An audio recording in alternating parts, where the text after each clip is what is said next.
Everybody knows Bill Gates. I didn't have to say that he is the founder of Microsoft, one of the biggest company of software in the world.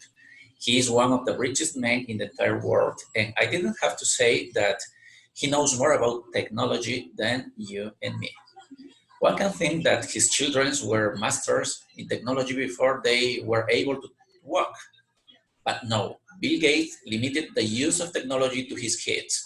He didn't let his kids get cell phones until they turned 14. Why he did that? Well, as many parents do, he's taking care of them since he knows the risks of technology. We are living in a connected world thanks to technology. People everywhere they go are surrounded by smart TVs, smartphones, computers, internet, video games, and others. Nobody can deny that technology helps people to make life easier. However, it brings some risks with itself, whether it's because of its content or of the habits it develops. And children are the most vulnerable. Technology is part of our lives now, but parents must supervise their children in the use of technology. My 2-year-old Victoria cries through tantrums when the TV is turned off. She learns a lot with the shows we let her to see, but when she is watching TV, she disconnects herself from real life. Nothing else matters. Because we are aware of this apparent addiction, my wife and I decided that Victoria only will watch TV 1 hour per day, and only if my wife needs to do something that doesn't allow her to be attentive to Victoria.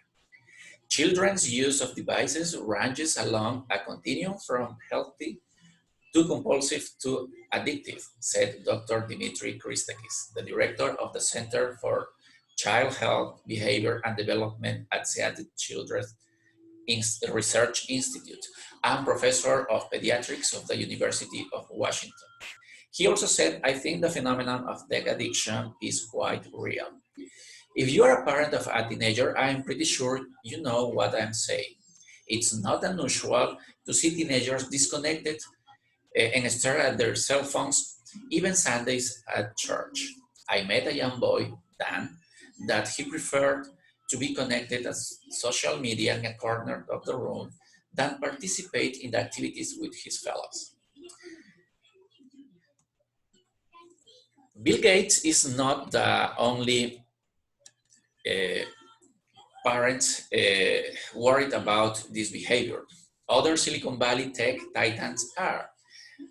Steve Jobs limited how much technology that his kids use at home. According to Walter Isaacson, author of Steve Jobs, every evening Jobs made a point of having dinner discussing books and history and a variety of things. No one ever pulled out an iPad or computer. The kids didn't seem addicted at all to devices. Billionaire Mark Cuban used to manage his children's screen time, no more than 10 p.m., and he knows what apps they are using, thanks to a management software he's found at home. Besides addiction, there is another thing to be worried about: tech safety. Some parents are worried about safety. They argue that children should stay in the security of home with TV, smartphones, or video games than exposed to the danger of outside. There are many different ways to keep them safe at home, like home course, home using reading or learning to play music. Even that, stay at home using technology is not safe at all. Children are exposed to pornography and pedophiles looking for victims. Parents of teenagers have to be more worried about this. At this age, kids are discovering their sexuality, curiosity, and the desire to be accepted is huge and makes them vulnerable to the danger of tech. Silvia Barrera, a specialist in cybersecurity, said, if parents see what I see every single day, didn't give cell phones to children. She also told, you just can't give a smartphone to your kid early, and then when he or she is 15, establish some rules to use it. It's not like that. Sadly, I watch it in Facebook, immodest selfies and posts made by young men and young women of the church. Talking with their parents, I discovered that in many cases this problem is out of hands of many families. But don't be scared. Technology is not evil. It's good in many ways.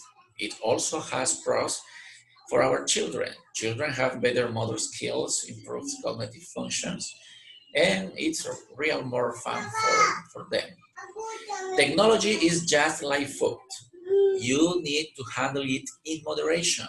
If not, diabetes and other diseases are waiting for you. There are more risks and cons of children using technology. I've only mentioned two: addiction and safety. I want to share with you my treasures. My daughter's Victoria, 2 years old, and my newborn daughter, Olivia. They are my motivation to be a better father and better person day by day. Their protection is my obligation. It's my job. But less worry and more action. If you have children at home, I suggest these three important actions in the use of technology. Uh, First, delay the use of technology at least to their 14. Second, limit the time of the use of a screen. And third, supervise the content your children are watching. I want the best for my daughters. I know you do. Follow these guidelines and your kids will have a better chance at successfully using technology. There are, unfortunately, no guarantees, but their chances of doing well will be better. If you are not convinced, at least research about this topic and establish your own rules, but do something before it is too late. Thank you.